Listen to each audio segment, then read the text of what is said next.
దేవుడును మన రక్షకుడు అయిన యేసుక్రీస్తు వారి శ్రేష్టమైన నామంలో ఉదయకాల మన్నా అనే చక్కని కార్యక్రమాన్ని చూస్తున్న మీ అందరికీ నిండు హృదయంతో వందనాలండి. దేవుని మహాకృప మీ అందరికీ తోడై ఉండును గాక. ఎలా ఉన్నారు? దేవుని కృపలో మీరందరూ క్షేమమే కదా? రండి, పరిశుద్ధ గ్రంథంలో నుంచి ఒక అమూల్యమైనటువంటి విషయాన్ని మనం ధ్యానం చేద్దాం. ప్రియులారా, మనం ఆరాధించే దేవుడు ఆశీర్వదించే దేవుడు. మీరు ఆయన మాట వినండి, దేవుడు ఎంత దీవిస్తాడో మీరే చూద్దురు గాని. పరిశుద్ధ గ్రంథంలో నుంచి ఆదికాండ గ్రంథం 12వ అధ్యాయం మొదటి 2 వచనాలు ఇలా చదువుకుందాం. యెహోవా, నీవు లేచి నీ దేశము నుండి, నీ బంధువుల యొద్ద నుండి, నీ తండ్రి ఇంటి నుండి బయలుదేరి నేను నీకు చూపించు దేశమునకు వెళ్ళుము. నిన్ను గొప్ప జనముగా చేసి నిన్ను ఆశీర్వదించి నీ నామమును గొప్ప చేయుదును. నీవు ఆశీర్వాదముగా ఉందువు. నిన్ను ఆశీర్వదించు వారిని ఆశీర్వదించెదను. హల్లెలూయా. ప్రియులారా, ఒక చక్కని విషయాలు ఈ వాక్యంలో రాయబడి ఉన్నాయి. మనం ఆరాధిస్తున్న దేవుడు, సృష్టికర్త అయిన దేవుడు అబ్రహాముతో మాట్లాడుతున్నాడు. అప్పటికి దేవుణ్ణి విశ్వసించిన వారు, దేవుణ్ణి తెలుసుకున్నవారు జలప్రళయం తరువాత అప్పటికి ఎవ్వరు కూడా లేరు. అలాంటి సమయంలో సృష్టికర్త అయినటువంటి దేవుణ్ణి ఒక్క మనిషి కూడా ఎరగనటువంటి సమయంలో దేవుడు అబ్రహాముని పిలుస్తున్నాడు. ఏమని పిలుస్తున్నాడు?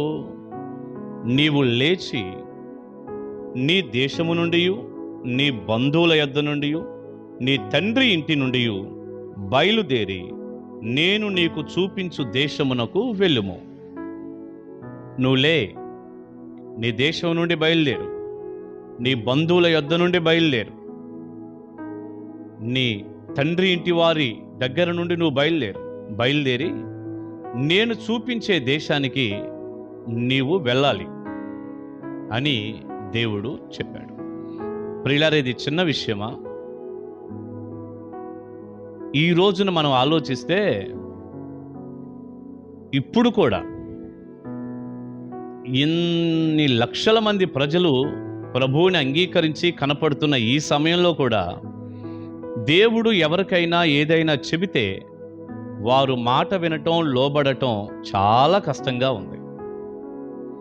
వారికి నచ్చింది అయితే వింటారేమో కానీ వారికి నచ్చనిది వినరు. మందిరాలకు వచ్చినప్పుడు కూడా ప్రజలను చూడండి, వారికి నచ్చిన బోధే ఆసక్తిగా వింటారు, కానీ బైబిల్లో ఉన్నది ఉన్నట్టు బోధిస్తే వారికి చాలా కష్టంగా ఉంటుంది. వారికి వినటానికి పెద్ద ఇష్టపడరు.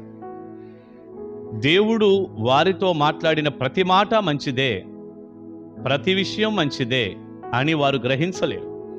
అందుకే చాలామంది సంఘాల్లో సేవకుల మీద కూడా తిరగబడతా ఉంటారు. మీరు ఎలా చెప్పారు, మీరు అలా చెప్పారు అని. బైబిల్లో ఉందా లేదా? దేవుని వాక్యంలో కనపడుతుందా లేదా? ఆ వారానికి దేవుడు ఆ వర్తమానం ఇచ్చాడు కదా అనుకోరు. ఎందుకంటే దేవుని మాటలు ఈ రోజును కూడా విని తీసుకునే వారి సంఖ్య అరుదుగా కనిపిస్తున్న వాతావరణం మనం చూస్తున్నాం.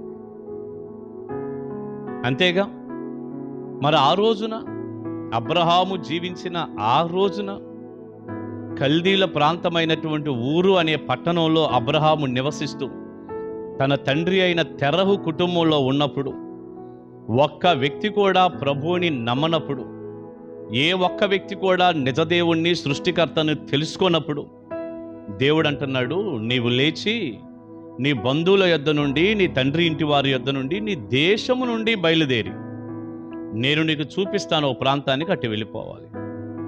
అది ఎక్కడికి, ఏమిటి, అక్కడ పరిస్థితులు ఏమిటి, మరి బయలుదేరి వస్తే ఎలా ఉంటుంది వాతావరణం, ఎలా ఉంటాయి పరిస్థితులు,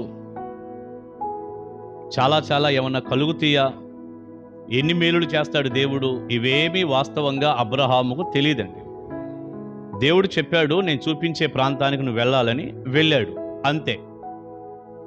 మీరు హెబ్రీ పత్రిక 11వ అధ్యాయం 8వ వచనాన్ని కనుక చదివితే, అబ్రహాము పిలువబడినప్పుడు విశ్వాసాన్ని బట్టి అతడు బయలుదేరి వెళ్ళాడు అంటూ అక్కడ ఒక చక్కని మాట గ్రంథకర్త రాస్తాడు. ఏమని? అతడు ఎక్కడికి వెళ్ళవలెనో ఎరుగకయే బయలు వెళ్ళెను అంటాడు. ఎక్కడికి వెళ్ళాలో ఆయనకి తెలియదు, కానీ వెళ్ళాడు. విశ్వాసం. దేవుడు చెప్పాడు, విశ్వాసం. అలా దేవుని మాట విని వెళ్ళినందువలన దేవుడు అబ్రహాముని ఎంతో దీవించాడు. నిన్ను ఆశీర్వదిస్తాను అనేటటువంటి మాట మాత్రం దేవుడు చెప్పాడు. మనం చదివిన వాక్యంలో 2వ వచనాన్ని మనం చూస్తే, మొదటి వచనంలోనేమో నేను నీకు చూపించే దేశానికి వెళ్ళు అంటూ, 2వ వచనంలో ప్రభు అన్నాడు, నిన్ను గొప్ప జనముగా చేసి నిన్ను ఆశీర్వదించి నీ నామమును గొప్ప చేస్తాను. నిన్ను గొప్ప జనంగా చేస్తాను, నిన్ను ఆశీర్వదిస్తాను, నీ నామాన్ని గొప్ప చేస్తాను, నీవు ఆశీర్వాదముగా ఉంటావు. నువ్వు దీవించబడటమే కాదు, నీ పేరు, నీ నామం గొప్పగా మారటమే కాదు, నీవు అనేకులకు ఆశీర్వాదంగా కూడా ఉంటావు. మనం దీవించబడటం వేరు, మనం అనేకులకు దీవెనకరంగా ఉండటం వేరు. రేబిడ్డ అర్థమైందా ఈ రెండింటికున్న తేడా? ఈనాడు చాలామంది భౌతికంగా దీవించబడుతున్నారు, కానీ అనేకులకు దీవెనకరంగా ఉండే జీవితాలు మాత్రం కనిపించటం లేదు. ఇంకా వీలైతే అనేకులకు శ్రమకి, ఇబ్బందులకి, బాధకి కారణమవుతూ కనపడుతున్నారు, కానీ అనేకులకు ఆశీర్వాదకరంగా ఉండే వాతావరణం మాత్రం బోలెడు మంది దగ్గర కనిపించటం లేదు. కానీ అబ్రహాము అండి, ఆయన దీవించబడ్డాడు, ఆయన నామం గొప్ప చేయబడింది. దేవుడు చెప్పాడు, నేను ఇలా చేస్తానని. తిరిగి ఒక మాట అన్నాడు, నిన్ను గొప్ప జనముగా చేస్తాను అంటూనే నీవు ఆశీర్వాదంగా ఉంటావు అన్నాడు. దాంతోపాటు మరొక మాట అన్నాడు, నిన్ను ఆశీర్వదించు వారిని ఆశీర్వదించేదను అన్నాడు. అబ్రహాం బాగుండాలని ఎవరైనా కోరుకుంటే దేవుడు వారిని ఆశీర్వదించేవాడు. అబ్రహాము దీవించబడాలి అనే మాట ఎవరైనా పలికితే దేవుడు వారిని కూడా దీవించేవాడు. నిన్ను ఆశీర్వదించే వారిని నేను ఆశీర్వదిస్తాను. ఎన్ని అమూల్యమైన మాటలండి. నిజంగా అబ్రహాము చరిత్ర ఇది ఎక్కడి నుంచే ప్రారంభమైంది.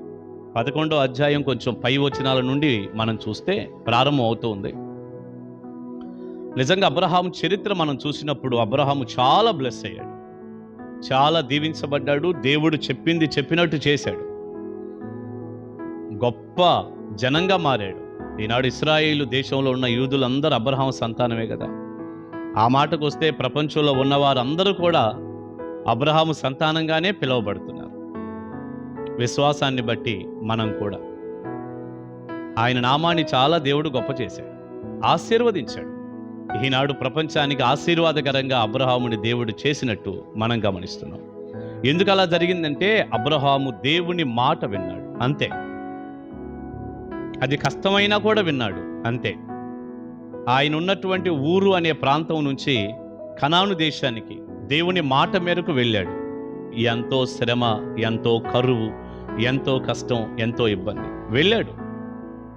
అందుకే దేవుడు అబ్రహాముని దీవించాడు. ఇందులో నుంచి మనకి వినపడుతున్న దేవుని స్వరం లేక ఇక్కడున్న పాఠం ఏంటో తెలుసా? దేవుని మాట వింటే దేవుడు ఆశీర్వదిస్తాడు, అంతే. ప్రియబిడ్డ, ఈ రోజున నువ్వు సరైన దీవెన ఆశీర్వాదాలు పొందకపోవటానికి ఒకవేళ దేవుని మాట వినకపోవటమే కారణమేమో. ఇప్పుడైనా దేవుని మాట విను. ఇక నుండి దేవుని మాట వింటాను అని చెప్పు. దేవుడు నిన్నెంత దీవిస్తాడో నువ్వే చూద్దు. కానీ కీర్తనల గ్రంథం నుంచి 81వ కీర్తన 13వ వచనంలో ఇలా మనం చదువుతాం, అయ్యో నా ప్రజలు నా మాట వినిన ఎడల, ఇశ్రాయేలు నా మార్గములను అనుసరించిన ఎడల ఎంత మేలు. నా ప్రజలు నా మాట వినిన ఎడల మేలు. ఇశ్రాయేలు నా మార్గములను అనుసరించిన ఎడల ఎంత మేలు, ఎంత మేలు. బా, నా ప్రజలు నా మాట వినిన ఎడల, ఇశ్రాయేలు నా మార్గములను అనుసరించిన ఎడల ఎంత మేలు. ఎంత మేలండి, ఎంతో మేలు. ఆయన మాట విను, వాక్యాన్ని చదువుకో, దైవజనుడి నోట నుండి వచ్చే బోధన తీసుకో, దేవుడు నీతో ఏం మాట్లాడుతున్నాడో చూడు, మాట ప్రకారం జీవించు. మాట వినకపోవటం అనేది నష్టం, కానీ మాట వినటం, మాట ప్రకారం జీవించటం ఎంత ఆశీర్వాదమో. అబ్రహాం వల్లే నీవు కూడా దేవుని మాట విని దీవించబడదు గాక. ఆమేన్. ప్రార్థన చేసుకుందాం. పరిశుద్ధుడా, ప్రేమగల తండ్రి, ఉదయకాల సమయంలో మీకు వందనాలయ్యా. మీ మాట వినటం మాకెంత ఆశీర్వాదం, ఎంత దీవెన. మీ మాట వినకుండా ఎవరైనా ఒకవేళనైనా నిర్లక్ష్య వైఖరి కనపరుస్తుంటే వాళ్ళందరితో మీరు మాట్లాడిన మాట కొరకు వందనాలు. మీ మాట వింటే దీవెననైనా, ఇక నుండి మీ మాట ప్రకారం జీవించటానికి, మీ మాట వినటానికి అబ్రహాము వలె ఆశీర్వదించబడుటకు ప్రతి బిడ్డకు సాయం చేయండి. ఉదయకాల దీవెనతో నింపండి, ఆరోగ్య క్షేమాలు ఇవ్వండి. ఈ రోజంతా మీ సన్ని తోడుగా ఉంచి కృప చూపండి. మీకు దగ్గరగా జరిగి మేలు పొందే సహాయము చేయండి. యేసు నామాని ప్రార్థన మనవులు అడుగుచున్నాను తండ్రి. Amen, amen. God bless you. దేవుని మహాకృప మీకు తోడై ఉండును గాక. ఉదయకాల మన్నాలో రేపు కలుసుకుందాం. Praise the lord.